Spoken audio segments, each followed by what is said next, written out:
Okay, here we are. Our doors are opening.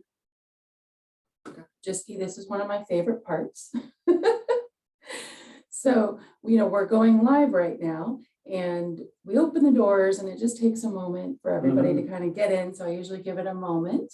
But we've had about a 4-week break unexpectedly. We took our spring break and we had to extend that due to just some conflicts that came up. So this is pretty exciting that we get to be back live again with Village Chat. I'll give it a few moments for the doors to get open and we will get started. All right. It's 10:01, so we'll go ahead and get started. And if you happen to join late, you can just pick up where we are. And of course, we'll send out the recording to everybody who's missed it. But good morning. Welcome to Village Chat at Westminster Village. My name is Candace Swick. I'm the marketing director here, if I don't know you. And this is Tuesday morning, Village Chat. And unfortunately, I wanted to say it's a beautiful spring day, but it's raining. Well, if you're a gardener or You're farmer, happy. this is quite beautiful. quite nice if you're that. I guess I can enjoy the flowers. There's lots of tulips and beautiful blooming things outside of our office, so we're enjoying that. But welcome back. We have had a little break while we took a spring break, and we are really excited to come back to Village Chat and share with you all what is happening at the Village. We have big news, and I know that there's been rumors of it and residents are aware. Internally, everybody knows what's happening, but externally, we've been a little hush-hush about it, and now we're ready to blast it out to the world. But we are expanding the Village. I think we're known for doing big things at the Village over the years. We've added the Live Well Center, we added the hybrids, we've built new homes, new cottages, but this is really to take us into the future, as we were just discussing. And I am really excited to have a very special guest here with me today, Dr. Martin Jischke. He is our resident council president, resident of Westminster Village, and has a long history here in the community at large and here at Westminster Village. Welcome, Dr. Jischke. Thank you. Thank you. Before we jump into things a little bit here, I would love if you could just tell us a little bit about yourself and how long you've been at Westminster Village. Where were you before here, for those who don't know? Patty and I have been residents of Westminster Village going on 5 years. Came in 2017, excuse me, not 1917. Before that, we lived in downtown Lafayette in a condo on the river just over Red 7 Grill. We were there for about 10 years after we retired from the presidency of Purdue. Purdue was the fourth of 4 presidencies that I held as a higher education person. And the 50 years started in 1968 when I took a job as an assistant professor of engineering at the University of Oklahoma. It was a great career. I enjoyed it enormously.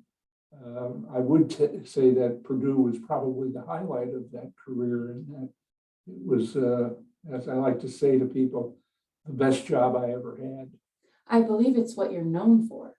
Certainly in this town. Yes. That's for sure. And this is Purdue country. And exactly. I would venture to say that Westminster Village is unofficially the Purdue home. Oh yes, we talked about that earlier.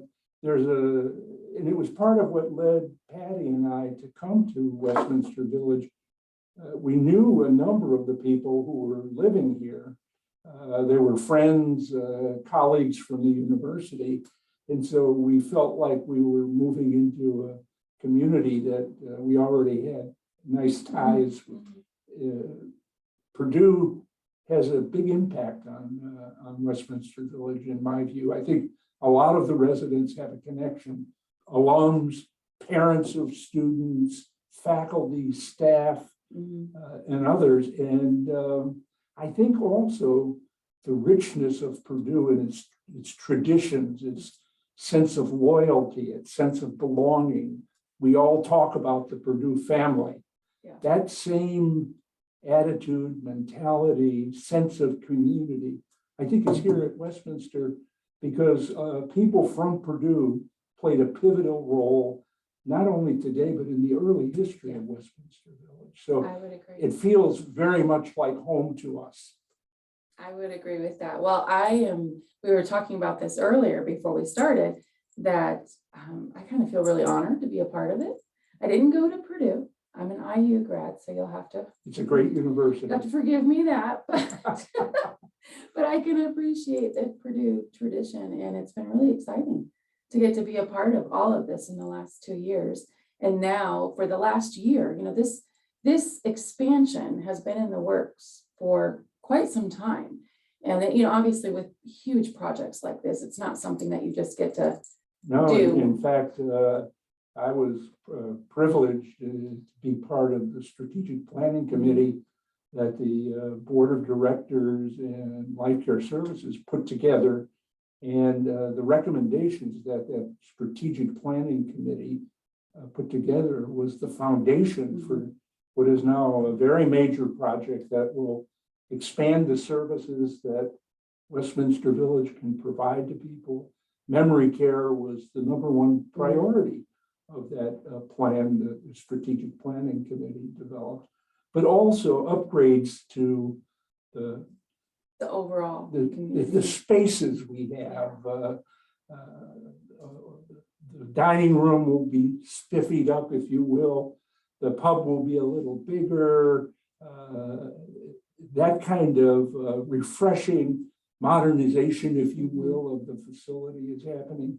And so very practical things. We're going to have a modern heating, ventilation, air conditioning system. It doesn't sound very exciting, but it's things that have to happen. It's really exciting if it doesn't work. Right. It's either too hot or too cold. And we have a very modern computerized HVAC system, which is also an important foundational piece of the infrastructure. Right. And those things have to be maintained. I mean, when you have an old community like this, where there's a lot of history here, it's 45 years, and we've managed to stay relevant. Oh, exactly. And it's because of the foresight of yourself and others like you on the board and serving around the village that have made that happen. Well, it's very much a team effort. There's no question about that. And lots of people have weighed in on it. I know for a fact, because of being on the strategic planning committee and watching the leadership of Westminster Village, the needs of the residents was the #1 priority. Yeah. And they're doing that. And I think it speaks well. And miracle of miracles, we've been able to refinance the debt of Westminster Village.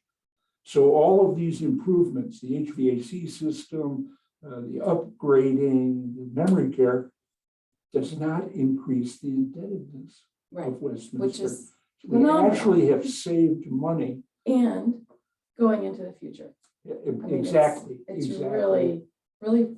Well, Westminster Village is a 5-star retirees community, and maintaining that highest level of acknowledgement by the industry is an important goal for us. This is a very, very fine organization, staffed by very talented professionals, engaged residents, meeting the needs of those of us who are a little older. And I can only speak for myself and maybe for Patty, although I haven't checked with her on this particular item. But I think all of us want Westminster Village to continue to be a preeminent retirement community. I would agree with that.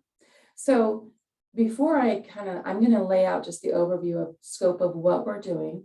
And actually next week, when we have our director of operations on with us, we are going to present renderings and finishes, kind of like the nuts and bolts. Yeah. But before I do that, can you just briefly tell us a little bit of your history here at the village? I neglected to share that piece. I mean, you're serving as the council president. Yeah. And so you've been here 5 years. What parts have you served?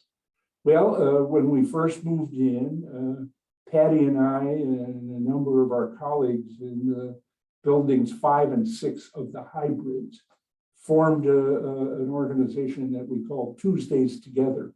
And every Tuesday, the residents of building 5 and 6 get together to chat. There's typically some refreshments. We celebrate birthdays, and it's part of building a sense of community in our little space over on the north side of the campus. And Patty and I were on the first social committee of Tuesdays Together, which we enjoyed.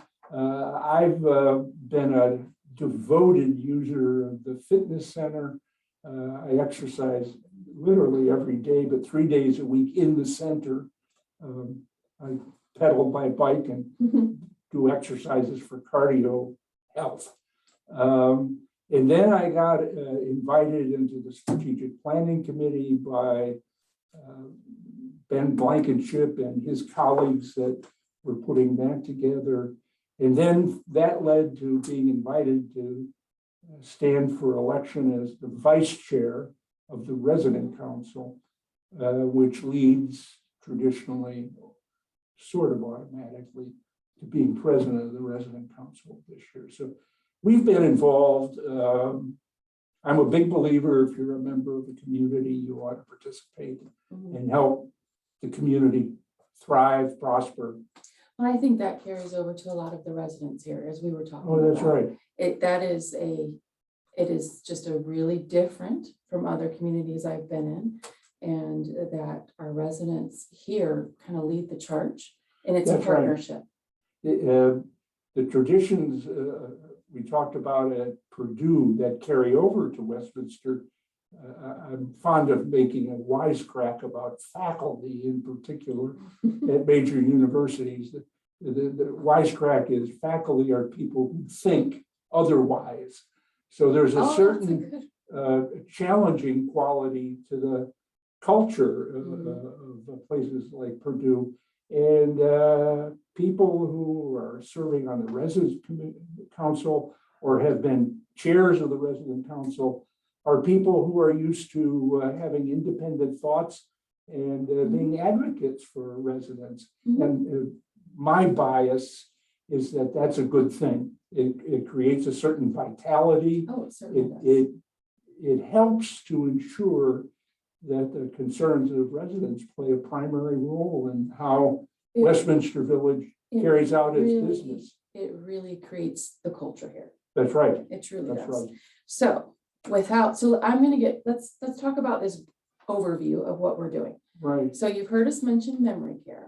Right. So if you've ever been to the village, we started with 3 towers, Right. if you will, 3 ABC. buildings, ABC. And we've since named them and made them all, but they started out as ABC. And some people still refer to them as ABC. Yeah. But they were all independent living, with half of the C building being assisted living. Right. And they added on to that, and they've done some things with that. But what we've realized is that what the group realized when they were doing the strategic planning is that, one, we were in desperate need of secure memory care. Now, we have memory care programming in our health center. We have an award-winning program that we use, and we have excellent staff for that. But secure memory care is before you reach that point. Yes. And so that's a really deep need in our community, not just here within Westminster, but outside of our community. And then we realized we actually don't have enough assisted living to serve everyone. Right. I mean, we typically have a wait list running 6 months long. That's right. For assisted living. Assisted living is an urgent need based. Typically, someone has urgent need. And so that's a need that we weren't being able to meet. So what we've done is we've taken the entire C building and we've removed all of the independent living. It has been completely gutted on the one side. You'll have to be watching our Facebook page for pictures of that because it's really interesting to walk in and see this wide open space. The whole thing is turned into a renewed assisted living. So we are able to double our assisted living, going from 38 units to 62 unit homes.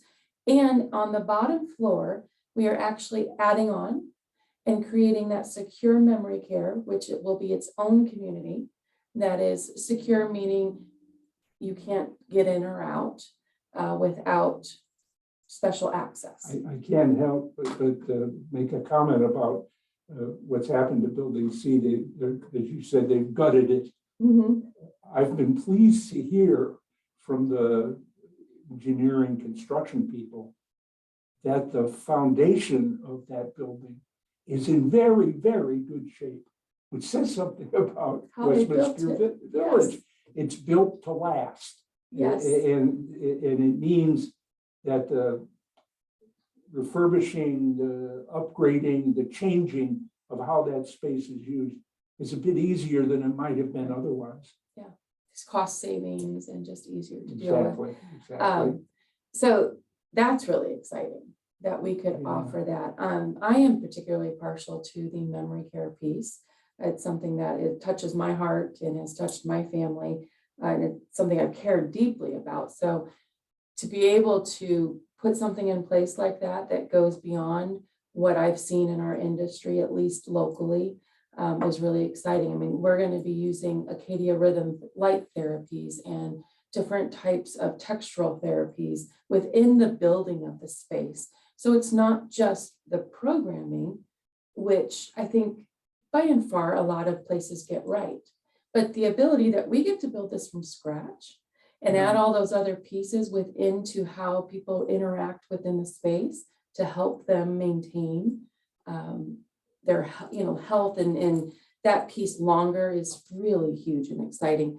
And when we get into the nuts and bolts, we can share a bit more about that. And in the coming months, you're going to hear, we'll have our basically the leader of that piece will be. I remember in the strategic planning committee, the discussions about the fact that many of us are living longer, and with that comes at least for some people, diminishment of cognitive abilities, memory loss, and there just was not adequate opportunities to care for those people at a high level of quality. And that's why it emerged as the #1 priority. And there's every reason to believe it will be filled up very quickly. I believe so. So it's a great step forward, and it continues the sort of leadership role, the quality emphasis here at Westminster Village. We will have 14 units within that memory care, and they will be studio apartments. They will be the design of them is specific to meeting the needs of someone who's having those challenges. So really excited about that piece. Additionally, so when we talked about public spaces, so the social center, when you come into the main entrance of Westminster, you might not recognize it. That's right. It will be brighter and lighter. Oh, I'm so excited. People always talk about how bright and light it is already. But when we're done, I'm really thrilled about that piece. There will be a coffee center upstairs, kind of a little cafe. There will be a little bit more intimate seating spaces, a fireplace in the main entryway, just brighter, lighter, just freshened up and all new. So that's exciting. It is. So those are the main pieces. The biggest piece is that assisted living and the memory care.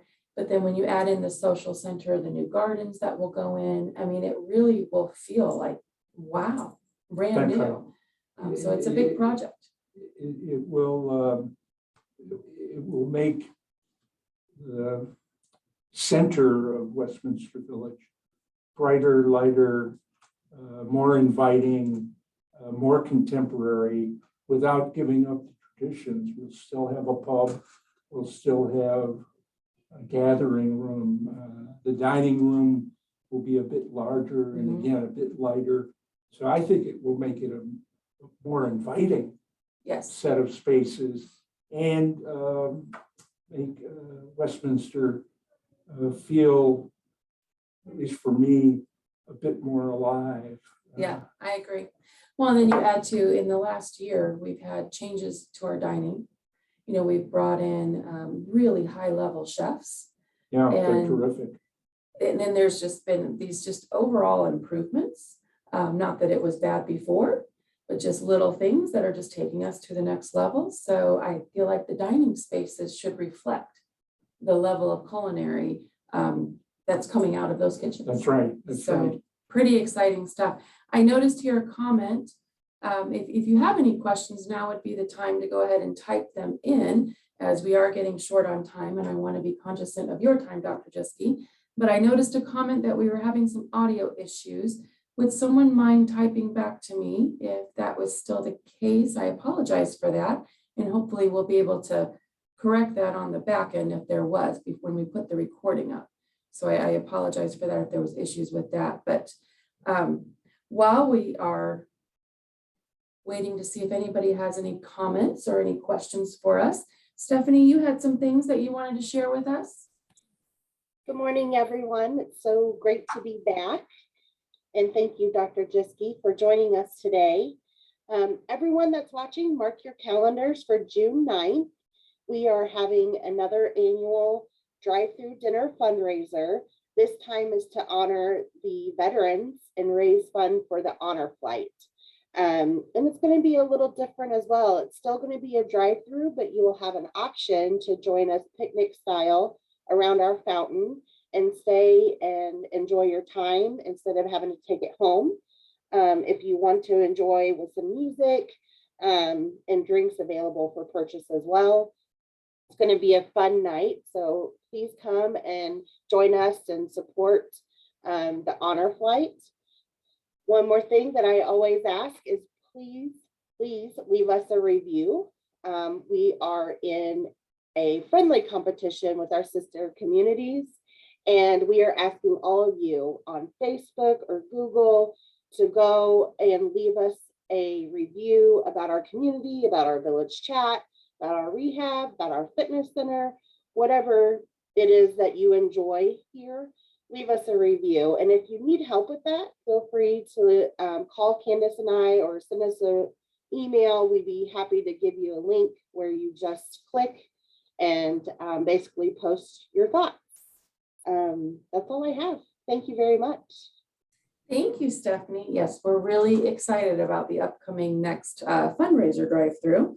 And it should be just really different because it's going to be summertime. So we thought, let's add to it and add some music in there and some good award-winning smoked barbecue is coming on site. And yeah, it'll be a good time. I have a question here for us. Will there be fewer independent living units? Actually, there already are. So yes, that is true. In order to make room to double that size of assisted living, we did actually remove all of those independent living apartments that were in building C. So we lost roughly 18. I believe it was, I have to look back at that because to be truthful, I've lost count of it. I should know that number because I'm the one that has to turn in inventory numbers every month. But yes, we did decrease that. At the same time, we are adding a few independent living cottages. So that's what I was going to say. So there's a bit of a compensation there, and depending on demand, I can't speak for the administration, but my sense is as the demand for independent living units grows, Westminster will try to expand those options so that more people can live here. Definitely. So after this project is completed, part of that strategic planning for the long term is what we have been working on. If you drive through, you'll notice there's new cottages on Peace Drive and Calvin, and that will continue. And the final decision on what happens there will be made based off need. and what the market says is the right thing for the village. I know we'll reconvene after we finish this project, but yes. So yes, fewer, but yet compensated. One of the challenging issues for Westminster is we're using most of the land we have Yes. for good purposes. Yes. And so the capacity of the land to continue to grow the way we have Mhm. is a bit of a challenge. The opportunity that lies there, though, is there's more and more people who want to come to Westminster. The waiting list is growing. It is growing. And so how we reconcile this shortage of land with the growing demand, I think, is one of the big questions for Westminster in the next decade or two. I would agree. I mean, some would say it's a good problem to have, that, you know, you're in demand. At the same time, we do want to serve everybody. That's right. So That's right. how do you balance that? But Yeah. well, Dr. Jischke, thank you so much for joining us. I really appreciate your time. I know you came over here in the rain, Well, braved the rain to come and spend time I'm with us. married to a very avid gardener. Yes, you are. For whom the rain is a wonderful thing. So no complaints from me. Well, we appreciate it. Thank you so much. And thank you everyone for joining us. We will get this posted, and so that everyone who wasn't able to join us live will be able to watch it. Join us next week, as we'll have Gary Elliott, our plant operations director, will be on, and we're going to show you renderings and the specifics of actually what's happening. Pretty excited about that. And then we'll round out this like little mini series with having Ben Blankenship, our executive director, come on and discuss this whole project as well. Good. So have a it's got tongue tied there a minute, but have a wonderful day, everyone. Happy Tuesday, and stay dry. Bye-bye.